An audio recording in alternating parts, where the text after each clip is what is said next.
Hey everyone, Nux Free here, and today we are back with another video talking about Sonic the Hedgehog. So I'm basically going to give my updated thoughts since the last time I talked about Sonic Forces and Sonic Mania, because this is the main thing I've been waiting for. I've been waiting for till we get a good plethora of information to talk about with these two games, because when it came to that first impression, most of what I thought is pretty much most of the info that came along down the road as time passed on. So I wanted to wait till the heavy details with these games dropped to where I could give enough commentary to see if my thoughts have changed since the reveal of Sonic Forces and Sonic Mania.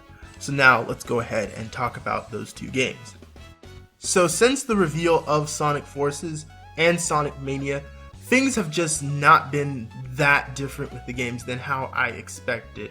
For example, with Sonic Forces, I predicted that the game was going to play very similar to Sonic Generations, and as we expected, it does play similar to Sonic Generations. Now, look at Classic Sonic gameplay, for example. Classic Sonic gameplay is basically very similar to how it played in Generations. Obviously, there are some differences, such as they added the drop dash from the Sonic Mania games, which I find weird because it's just weird how Mania elements are appearing in Sonic Forces despite the time frame of those games. I think Mania comes before Forces in terms of release, but I am not very sure on that.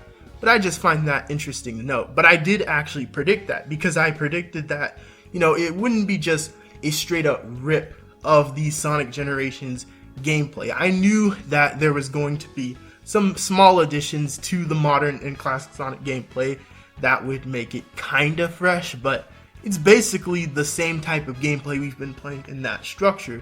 We have Classic Sonic, who's in this game for what other reason, I don't know. I mean, he's just here, I guess, but we're gonna get to him, trust me. But looking at modern Sonic gameplay, that's not really that impressing me that much either, because as I stated, it does look similar to Sonic Generations gameplay, and it kind of is more so reminding me of an Unleashed gameplay. I don't know if that's due to the graphics looking more like Unleashed this time, but it just reminds me more so of Unleashed gameplay. But it's still the boost formula that we've pretty much been playing with these last few years with Sonic, so it doesn't blow me away or impress me that much. Plus, the gameplay just didn't really look that appealing to me because, again, we have elements that I thought would get shakeups maybe, but honestly, I had a feeling these elements were going to come back. Now, one of the elements coming back that completely I found unnecessary, and I still question why Sega did this, is the Wisp, for example. Like, why are the Wisp here? It makes no sense, but at the same time makes sense because they've been in these games for the last few years, and despite how, at this point, no one cares about the Wisp, I guess they're just here to stay.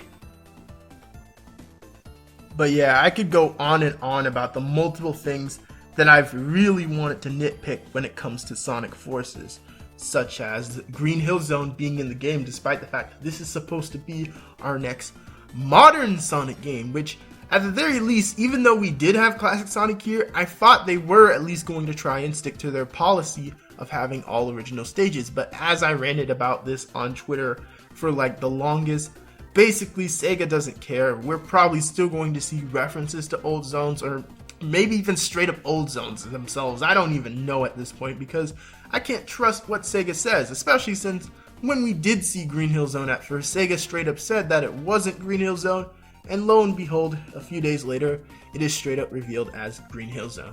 And of course, fans didn't buy it because, it has sand in the background, which... yeah, sand in the background. That totally doesn't make it Green Hill Zone, even though it still looked exactly like it even before Sega came out and said so.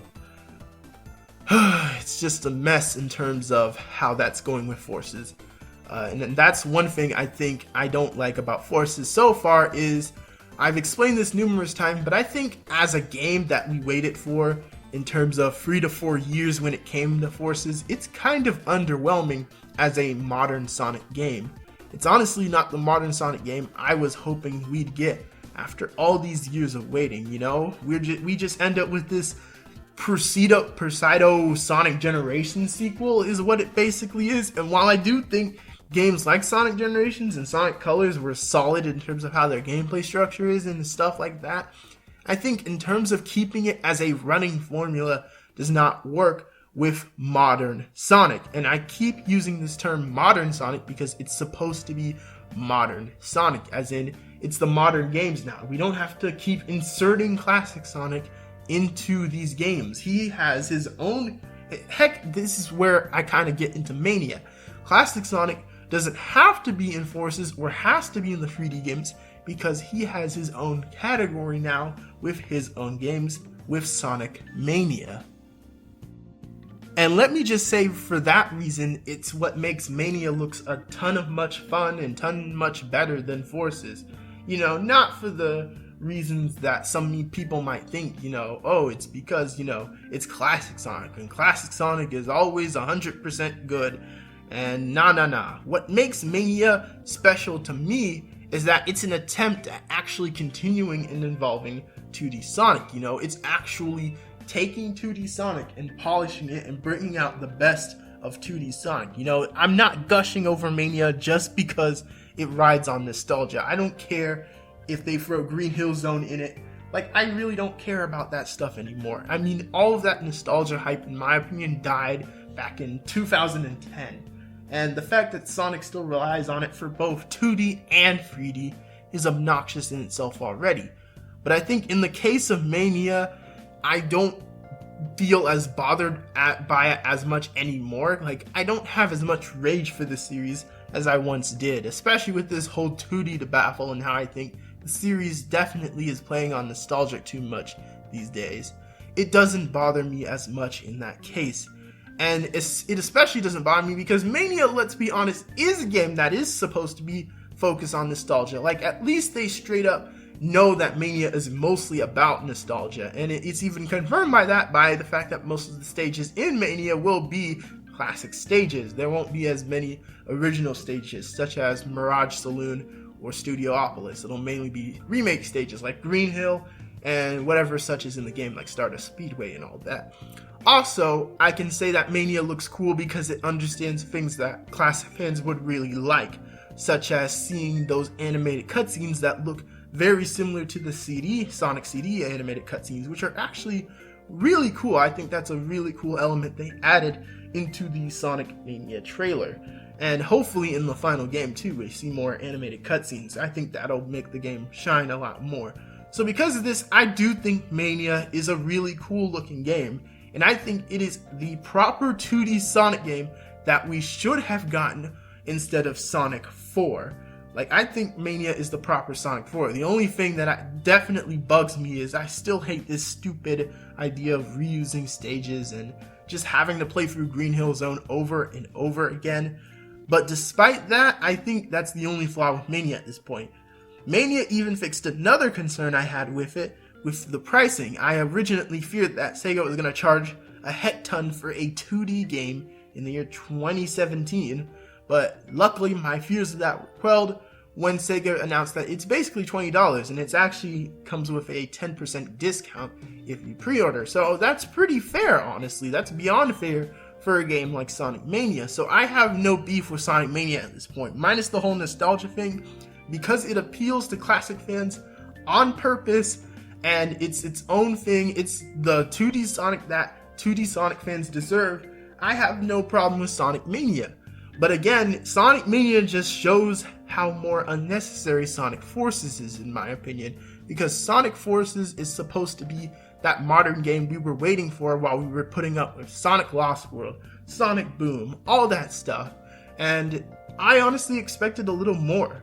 Like, I made this comparison in the original version of this video, being to Mario. You know, Mario has, while we did have to go through crap like New Super Mario Bros. And 3D World and 3D Land, we eventually ended up with Mario Odyssey, which I feel is a modern Mario game because it takes those elements from the 3D Mario games and adds that modern element we've been looking for. We see Mario in this gorgeous city environment. We finally see Mario roaming new environments other than the same grass, desert, lava, whatever world that he's always been doing. It's a brand new, fresh Mario adventure with that familiar 3D Mario formula. The problem with Sonic is that Sonic hasn't been able to really attest to that since Sonic 06. And Sonic 06 was really that last attempt to give 3D Sonic that glory.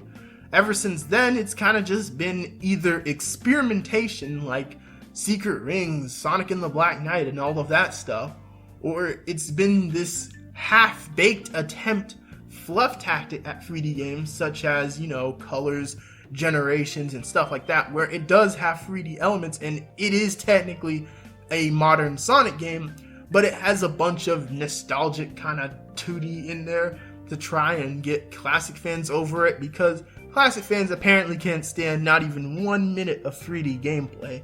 And it's just annoying in that way because I feel like it's holding back Sonic from what it truly is.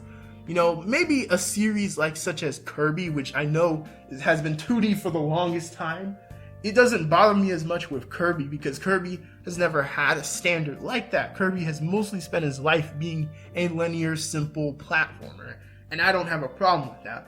But when it comes to Sonic's roots, Sonic has always been about being very flair with how his games work. I liked seeing, games like Sonic Adventure, which in my opinion is the pinnacle of 3D Sonic. And while I do think, obviously, the other 3D games that are like weird, like Shadow the Hedgehog, and 06 was an attempt to try and do another Sonic Adventure-like game, but obviously it was a failure. So that's the reason why I'm really not that impressed with Forces. It just feels like it's Sonic Generations 2, with some new elements slapped in there. And I guess speaking of the new elements of Forces, let's talk about this third gameplay style. So I guess to get some of my thoughts on the new third gameplay style out there, first off, I guess I'm really surprised that it was even announced this early because it was supposed to be Sega's big E3 announcement, but I guess they're just gonna go to E3 with something else, new trailers and stuff.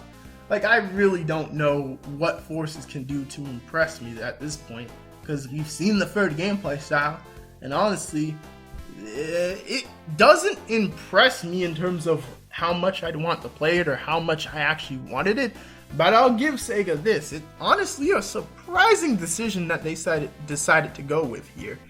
Basically, it's a custom hero to where you can make your own Sonic OC kind of character, and that thing is now officially actual thing in Sonic, and it's totally weird to me. I swear, I still have to wake up every day and double check that OCs in Sonic is an actual thing.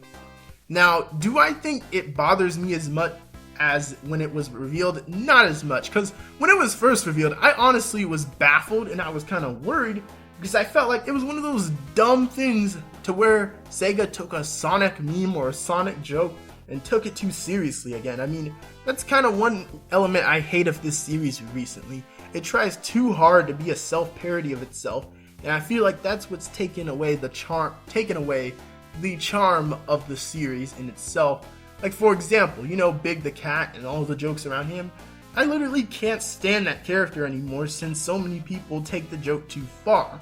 To the point to where we have a Big the Cat fan game that exists now that Sega actually is getting behind and giving a lot of support. And it's just stuff like that kind of just annoys me in that regard, and that's the reason why I wasn't really warm to the custom hero at first. But honestly, it doesn't bother me as much because custom heroes existing in types of games is a common gaming standard. So Sega doing this, it doesn't bother me as much. And I even have a weird theory about the custom hero, that maybe the custom hero was once something else, maybe it was planned to be a new character, but they kind of just decided, let's just make it a fill-in-the-blank kind of character. I have this one weird theory that maybe it was like Boom Sonic, because like the gameplay reminds me similar to Sonic Boom. You have the grappling hook, which is kind of similar to that energy beam thingy Sonic used in the Sonic Boom games, but that's kind of a stretch, but I just find that connection kind of funny. But yeah, overall, the custom hero, it's basically similar, a combination of modern and classic gameplay, but kind of has a weapon element with it. For example, he has a flamethrower, he has the grappling hook and stuff like that. And I feel like the way the weapons are, especially since the weapons are basically Wisp, it was confirmed, it doesn't make his gameplay as exciting as some people may think it may be. I mean, I could be wrong on this, and there could be something more in depth to it. as I may think, but otherwise it's kind of just like, eh. I mean, it's basically just the Wisp reskinned as weapons. That is what I feel like it's going to end up being, especially since the weapons are straight up called Wisp Bombs, which is like a bad pun of a name.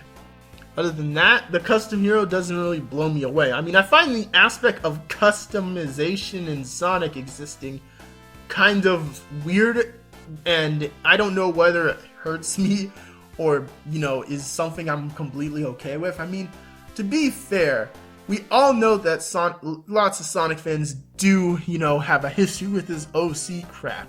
But again, I feel like it's that thing that was more of a self-parody thing than something that was ever to be actually taken seriously.